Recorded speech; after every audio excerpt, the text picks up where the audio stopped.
사도 바울의 전도팀이 구브로 섬의 바부에서 검은 선을 따라 올라가면 됩니다.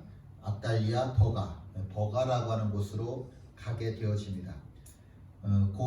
버가라고 하는 곳은 밤빌리아라고 하는, 그러니까 예전에 인천 그러면 이게 경기도 안에 있었잖아요. 그런 식으로 인천보다는 뭐 경기도, 충청도 이런 식으로 밤빌리아라고 하는 도시 안에 버가라고 하는 도시가 있던 거였죠.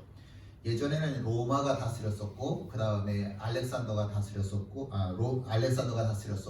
그리고 로마가 또 다스리는 곳입니다. 현재는 터키 튀르키예 남쪽에 있는 도시입니다.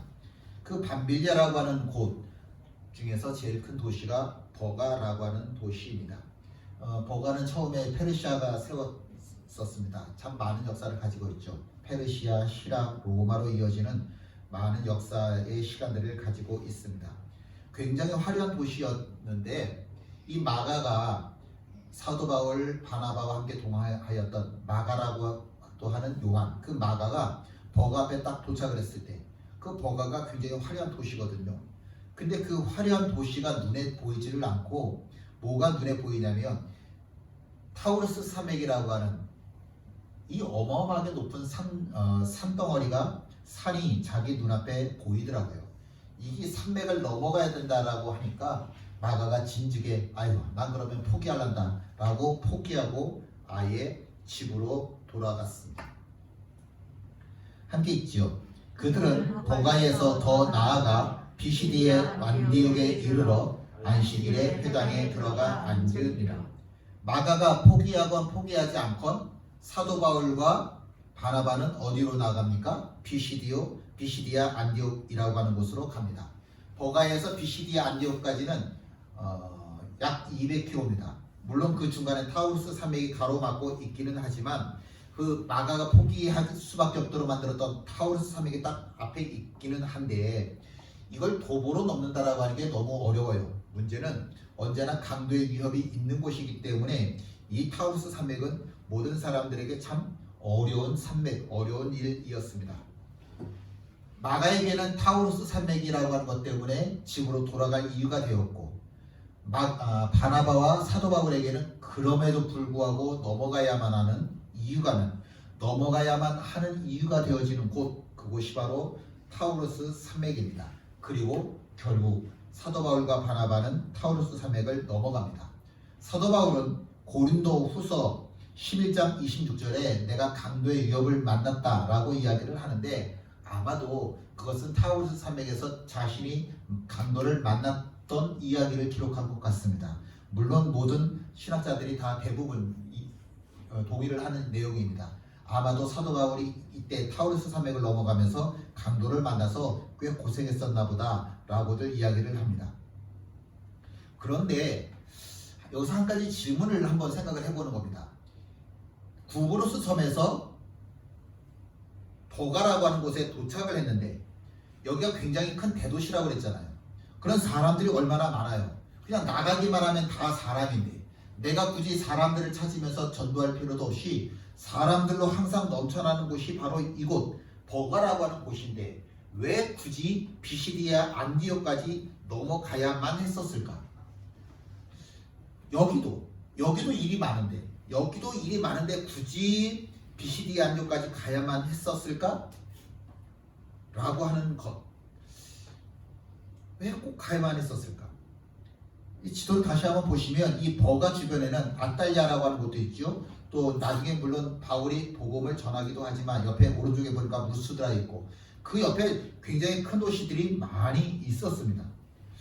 버가에서 복음을 전하지 못할 것 같으면 마가가 타우루스 산맥을 보면서 집으로 돌아갔다니까요. 그러면 야 가지마, 그럼 우리 요 근처에서 한번 복음을 전하자. 그래서 그 주변에서 복음을 전할 수도 있지 않았을까? 굳이 타우루스 산맥을 넘어서 200km나 더 떨어져 있는 그곳까지 바울이 갔었던 이유는 뭘까? 혹시 특별한 이유는 있었을까? 이 비시디아 안디옥이라고 하는 곳, 여기는 보시면 비시디아 옆에 갈라디아라고 써있죠. 터키라고 하는 나라가 우리나라보다 어마어마하게 큽니다. 이 갈라디아는 그러니 아마 이렇게 생각을 하시면 될 것 같아요. 우리가 갈라디아서의 그 갈라디아인데 우리나라가 북부지방, 중부지방, 남부지방 이렇게 나누잖아요. 그런 식으로 나누자고 한다면 이 갈라디아라고 하는 곳은 중부지방에 해당돼요. 어마어마하게 큰 도시입니다. 그 중에 이제 비시디아라고 하는 곳이 있는 거죠. 사도 바울이 지금 버가라고 하는 곳에서 비시디아 안디옥까지 갔다라고 하는 이야기는 갈라디아 지방으로 들어갔다라고 하는 뜻입니다. 갈라디아. 그 이후에 갈라디아 교회를 방문을 해서 비시디아 안디옥에 도착을 해서 그곳에서 복음을 전해서 우리가 알고 있는 그 사도행전 읽다 보면 이제 계속해서 나올 텐데 이고니온이라든지 루스라든지 더베라든지 이런 모든 지역에 복음을 전하게 되어지는 겁니다. 그렇게 복음을 전하였고 그 모든 곳들마다 다 교회가 세워졌고 나중에 그 갈라디아라고 하는 그곳에 교회가 있기 때문에 따로 이름을 붙이지 않고 갈라디아 교회 이렇게 부르죠. 그 갈라디아 교회에 편지를 보냈는데 그 갈라디아 교회에 보낸 편지를 우리는 갈라디아서다라고 이야기를 합니다. 지금 우리가 이야기하고 싶은 건 이거예요. 왜 굳이 사도 바울이 맨 처음에 배에서 내렸던 버가가 아니라 그 갈라디아 쪽 비시디아 안디옥이라고 하는 갈라디아까지 가서 복음을 전했었을까? 그 이유를 우리가 좀 알아보려고 하는 겁니다. 함께 성경 읽습니다. 내가 처음에 육체의 약함으로 말미암아 너희에게 복음을 전한 것을 너희가 아는 바라. 여기서 육체의 약함이라고 하는 건 뭘까? 표준 세번역 성경에 보니까 이렇게 기록되어져 있습니다. 여러분이 아시는 바와 같이 내가 여러분에게 처음으로 복음을 전하게 된 것은 내 육체가 병든 것이 그 계기가 되었습니다. 그러니까 왜 버가가 아니라 비시디아 안디옥까지 간 거예요? 병이 생긴 거예요. 병이 생겨서 어쩔 수 없이 비시디아 안디옥이라고 하는 곳으로 가야만 했다라고 하는 겁니다. 버가라고 하는 곳은 지역상 저지대에 속해요. 저지대라고 하는 이야기는 풍토병이 많다라고 하는 뜻입니다. 지금도 우리나라는 선진국이니까 좀 덜 위험을 당하지만 동남아 같은 곳에 가서 제일 위험한 병 중에 하나는 말라리아 같은 거죠. 아마 말라리아 같은 병에 사도 바울이 걸렸었던 것이 아니었었을까 생각을 합니다. 지금의 의료 수준이 아니었기 때문에 그 당시 2000년 전에는 말라리아에 걸리면 이건 거의 100이면 100 다 죽을 수밖에 없습니다. 이렇게 풍토병에 걸리면 제일 좋은 방법은 뭐냐면 이곳과 정반대로 주변 환경, 자연 환경이 좋은 곳으로 가야 돼요. 그래야만 풍토병을 이길 수가 있는 겁니다. 저지대인 버가라고 하는 것이 저지대라고 했잖아요. 그것과 정반대로 이 비시디아 안디옥이라고 하는 곳은 고지대에 1000m 이상 높은 곳에 있는 고원지대입니다. 정반대의 지경으로 가서 사도 바울이 병이 들었으니까 그 병을 낫고자 치료하고자 했던 거였습니다. 그래서 비시디아 안디옥이라고 하는 곳으로 갔습니다. 그곳에서 풍토병을 치료하고 그리고 나서 다시 버가로 돌아와서 복음을 전하게 됩니다. 그 이야기들이 사도행전 14장 25절에 또 기록되어져 있습니다. 만약에 사도 바울이 말라리아와 같은 풍토병에 걸리지 않았다고 한다면 당연히 버가에서 복음을 전했을 겁니다. 그런데 풍토병에 걸렸기 때문에 어쩔 수 없이 비시디아 안디옥이라고 하는 곳으로 가야만 했던 겁니다. 근데 비시디아 안디옥까지 가려면 타우루스 산맥이라고 하는 게 막고 있었다고 그랬잖아요. 그것 때문에 사도 바울이 마가가 돌아갔다니까요. 차라리 병이 걸리지 않았다면 좋았을 텐데 이 병이 걸리니까 이것도 저것도 일들이 꼬여지기 시작을 하는 겁니다.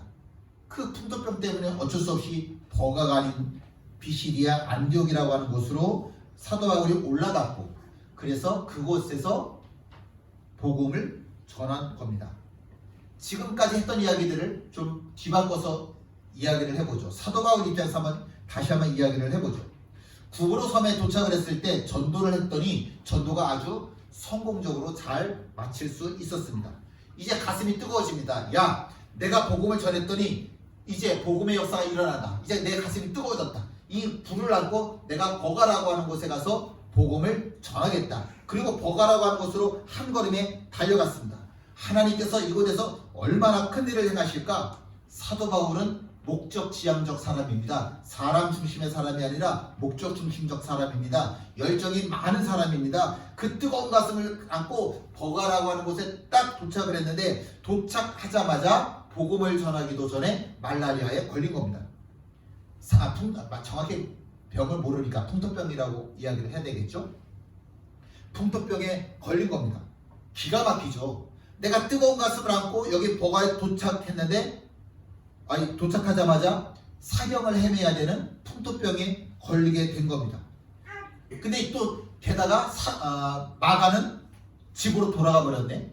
이것저것 일들이 꼬여지기 시작을 하면서 병이 걸렸으니까 치료해야 되니까 어쩔 수 없이 타우루스 산맥으로 올라가야만 하는 겁니다.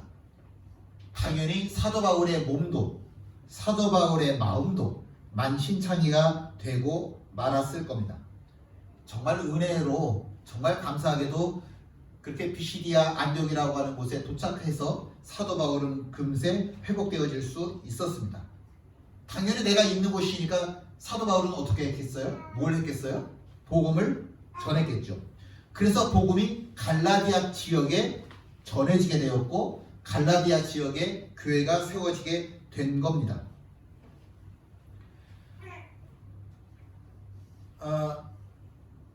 당연히 사도 바울은 자기가 있는 곳에서 복음을 전했겠죠. 만약에 버가에서 복음을 전했다고 한다면 그곳에도 교회는 물론 세워졌을 것입니다. 신약 성경이 39, 27, 27권이죠. 27권 중에 13권이 보수적인 교단에서는 13권이라고 그러고 저희 같은 교단에서는 7권을 사도 바울이 썼다고 이야기를 하는데 어쨌든 사도 바울이 신약 성경의 절반 아니면 3분의 2를 사도 바울이 기록을 하였습니다.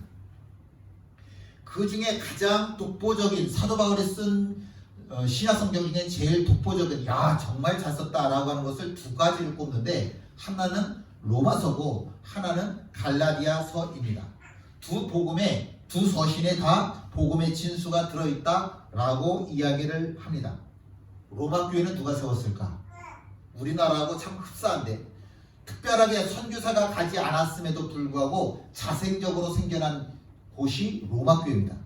선교사가 필요 없었어요. 그냥 어떻게 된 건지 모르겠는데 마치 민들레 씨앗이 서울에서 대구까지 날아가는 것처럼 복음의 씨앗이 로마에 떨어졌고 그래서 복음의 씨앗이 로마의 교회를 세우게 되어진 겁니다. 사도 바울이 간 적이 없었어요. 내가 간 적이 없었던 로마 교회에 로마서를 쓰게 되는데 로마 교회에 내가 편지를 쓰게 되는데 그 내용을 보면 사도 바울이 방문한 적이 없기 때문에 복음에 대해서 1번부터 10번까지 10번서부터 100번까지 구구절절히 자세하게 기록이 되어져 있습니다. 모든 복음들이 로마서에 다 기록이 되어져 있어요. 복음의 핵심이 다 있습니다. 그래서 로마서를 뭐라고 부르냐면 바울의 복음서다. 마태복음 마가가 썼죠. 마가복음 마가가 썼죠. 누가복음 누가가 썼고 요한복음 요한이 썼죠. 로마서는 그래서 바울복음이라고 이야기할 만큼 그만큼 로마서에는 복음의 진수가 가득 채워져 있습니다. 그래서 신학자들 사이에서는 이렇게 얘기를 해요. 로마서가 빠진 신약성경은 존재할 수 없다 라고 이야기할 만큼 로마서를 값지게 평가합니다. 갈라디아 교회에 보낸 편지를 뭐라고 그래요? 갈라디아서라고 이야기를 하죠. 여기서 서라고 하는 말은 편지 서자입니다. 갈라디아 교회에 보낸 편지 갈라디아서. 사도 바울이 갈라디아 교회를 세웠죠. 그곳에서 복음을 전했지요. 그곳에서 사람들을 복음으로 양육을 하였지요.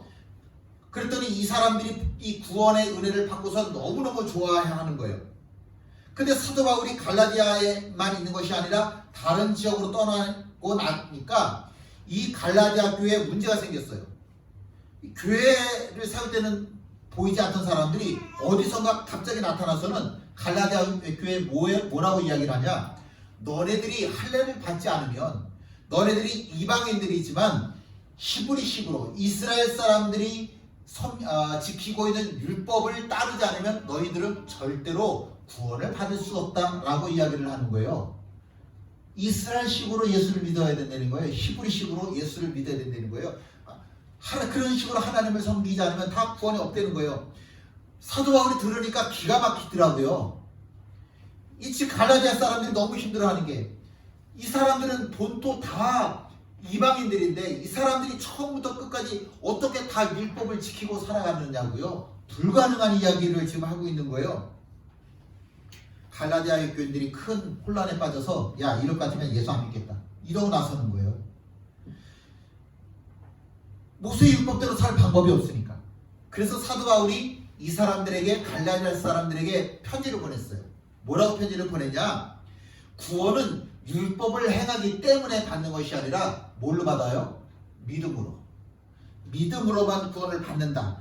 예수 그리스도의 십자가, 예수 그리스도의 보혈을 믿을 때만 구원을 받는 것이지 율법을 행했기 때문에 구원을 받는 것이 아니다 라고 가르쳐 줍니다. 그렇게 구원을 받고 성화되어지고 이런 과정들을 설명한 것이 갈라디아서예요. 그러니까 로마서는 바울이 한 번도 가본 적이 없으니까, 복음을 전한 적이 없으니까 1번부터 10번, 10번부터 100번까지 하나 다 자세하게 썼고, 갈라디아서는 자신이 직접 복음을 전하였고 복음으로 양육하였으니까 그렇게 할 필요가 없이 지금 당장 이 사람들에게 필요한 문제, 구원, 성화, 이 이야기만 하면 되는 거였거든요. 그 내용이 간단한 거예요. 로마서는 복잡하고 많고. 그래서 갈라디아서를 별명을 가지고 있는데 무슨 별명을 가지고 있냐? 기독교의 자유 대헌장이다.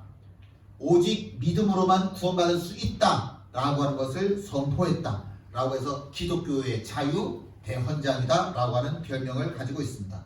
신약성경에서 가장 중요한 두 가지를 그래서 꼽으라고 하면 로마서와 갈라디아서 두 가지입니다.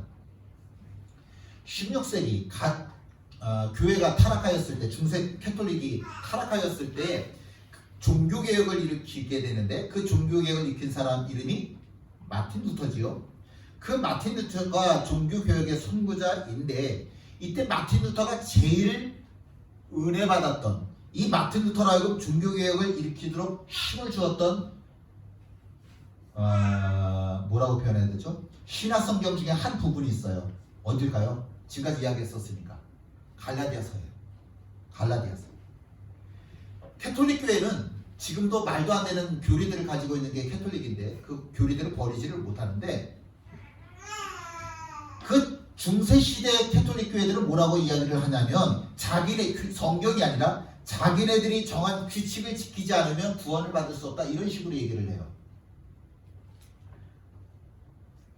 내가 말하는 대로, 우리가 말하는 대로 믿어야 된다. 성경에 보면 그런 내용이 없어요. 성경에 보면 뭐라고 되어 있냐? 오직 의인은 믿음으로 말미암아 살리라. 그 이야기만 있거든요. 마틴 루터로 하여금 이 사실, 오직 믿음으로만 구원을 받을 수 있다, 이 사실을 가르쳐주고 확신시켜주고 결단시켜준 게 바로 갈라디아서입니다. 친구 목사님이 위안 판정을 받았습니다.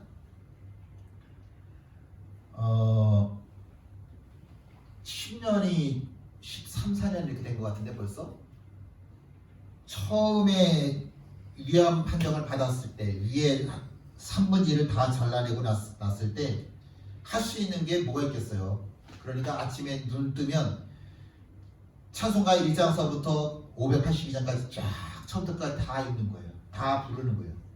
그리고 창세기 1장서부터 요한계시록 22장까지 다 읽고, 이걸 반복을 하고 반복을 했어요. 그거 말고 목사가 아니라 모든 예수쟁이들이 다 마찬가지겠지만 내가 특별히 할 수 있는 게 없었죠.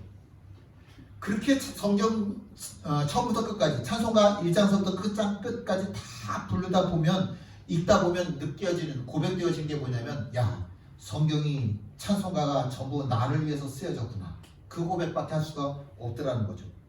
그래서 그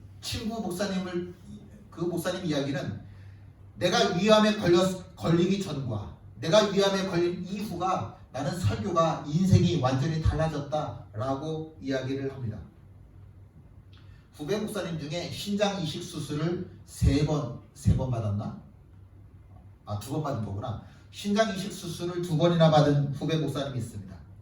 이 후배 목사님이 이야기하는 걸 늘 듣다 보면 늘 죽음과 생명을 이야기를 해요.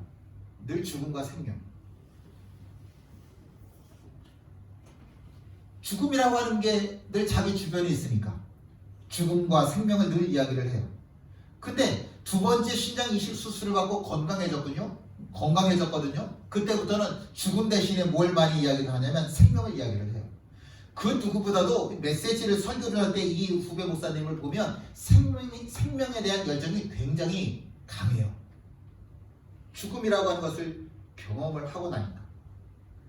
멀쩡하던 친구 목사님이 정말 건강하거든요. 정말 건강하던 목사님인데 탁구를 치다 말고 푹 하고 쓰러졌어요. 그리고 의식을 잃었어요. 너 탁구 치다 쓰러졌어. 내가 쓰러졌어? 아무것도 기억을 못해요. 그래서 나 괜찮아. 119까지 앰뷸런스까지 왔었는데 나 괜찮아 말짱해. 그럼 아무렇지도 않게 여기다가 또 픽 하고 또 쓰러졌어요. 근데 시초 세브란스 병원에 어떻게 연결이 돼서 수술까지 금세 받을 수 있게 됐어요. 그렇게 수술대 위에 자기가 누워있는데 이 친구 목사님 머릿속에 떠오르는 생각이 딱 한 가지밖에 없더라는 거죠. 세상에 십자가의 은혜를 다 누리고 모든 죄를 다 회개하고 십자가의 모든 은혜를 다 누릴 수 있는 사람이 이 세상에 몇 사람이나 될 수 있을까? 나야말로 모든 죄에서 구원받은 사람이지. 나야말로 은혜 받은 사람이지. 그게 너무너무 이게 수술대 위에 누워가지고서 그 생각이 들더래요. 그렇게 감사가 되더래요. 난 이미 구원받은 사람인데. 그래서 뭐라고 기도하냐? 수술 막 들어가기 바로 직전에 무슨 기도를 했냐면 주님의 뜻이 내게 이루어지이다. 그걸 기도하게 되더래요. 주님의 뜻이 내게 이루어지이다. 그리고 기도를 했는데 자기는 그렇게 대수술을 받는지 몰랐대요. 그 수혈을 4시간 동안이나 받았는데 그 수술 과정이 어떻게 뭐라고 표현을 해야 될까요? 자기가 고백하기에는 이건 하나님의 은혜 아니면 이렇게 진행되어질 수밖에 없다라고 그렇게 고백되어지는 그런 수술의 시간들을 누리게 되었다는 거죠. 그리고 딱 눈을 뜨고 나서 하는 이야기가 너 수혈을 4시간 동안이나 받았어. 그래서 너 살아난 거야 라고 이야기를 해주는데 그 이야기를 들으면서 누군가가 피를 나눠주었기 때문에 누군가의 피가 있기 때문에 내가 이렇게 새 생명을 누릴 수 있었구나. 이게 다 하나님의 은혜구나. 내가 살아야 될 이유가 분명하구나. 하나님께서 날 살려주셨구나 라고 고백되어지더라는 거죠. 사도 바울이 갈라디아서를 썼죠. 그 갈라디아서가 복음에 대해서 강력한 메시지를 담고 있는 이유. 왜? 그가 죽음을 경험했잖아요. 그가 죽음을 경험하고 나니까 그가 하는 메시지 하나하나가 얼마나 강력하게 전파되어지는지 모르겠더라라고 하는 거죠. 내일을 살려면 뭐가 필요한지 아십니까? 내일의 은혜가 필요합니다. 우리가 10년 후를 염려하고 걱정하는데 10년 후에 뭐가 필요하냐? 10년 후에 필요한 더 큰 은혜가 우리에게 필요한 겁니다. 새로운 사명 앞에서 죽음의 위기를 좌절을 겪어야 했었죠. 근데 그때마다 하나님께서 나를 살려주셨네. 그때마다 내가 죽을 꿈에서 살아날 때마다 깨닫는 것, 하나님께서 내게 새로운 사명을 주시는구나. 새 은혜를 주시는구나. 그렇게 고백되어지는 거죠.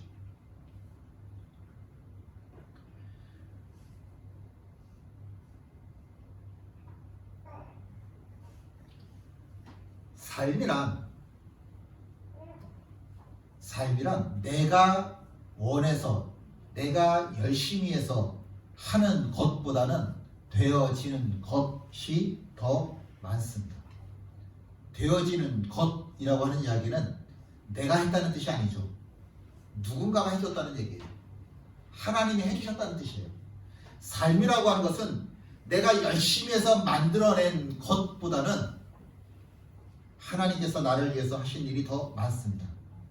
그것을 고백하고 살다 보면 참 희한한 것은 하나님께서 내 인생에 하나님께서 하시는 일이 더 많아지는 것을 볼 수 있게 되어지고, 나는 어떤 사람이냐? 하나님께서 나를 위해서 만들어 놓으신 되어진 일 위에 세워져 있는 나의 모습을 발견하게 되어지는 겁니다.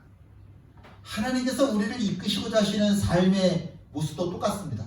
하나님께서는 나의 삶을 어떻게 이끄시고자 하시냐? 내가 열심히 해서 세워진 모습으로 나를 이끄시는 것이 아니라 하나님께서 나를 위해서 하신 은혜, 그 은혜의 자리로 나를 이끌어 가려 하시는 거죠.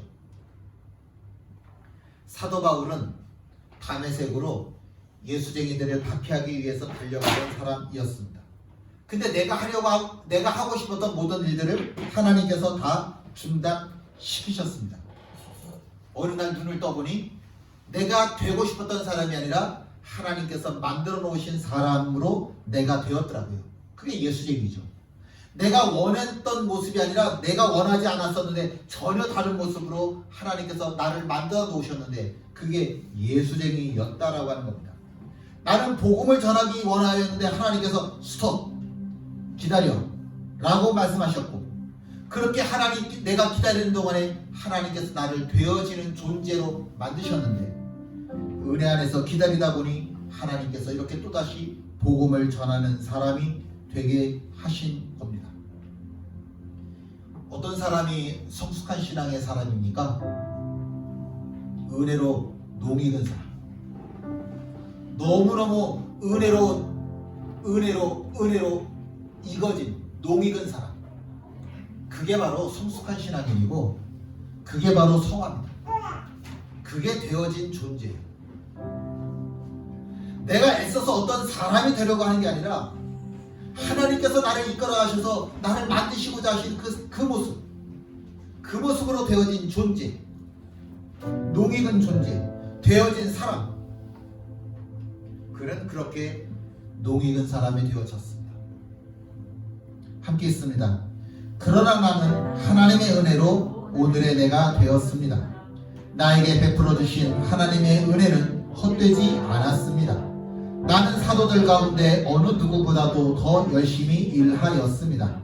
그러나 이렇게 한 것은 내가 아니라 나와 함께 하신 하나님의 은혜입니다. 그러나 이렇게 한 것은 내가 아니라 나와 함께 하신 하나님의 은혜입니다.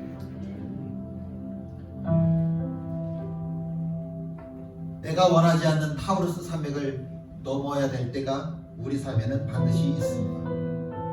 그런데 걱정하지 마십시오.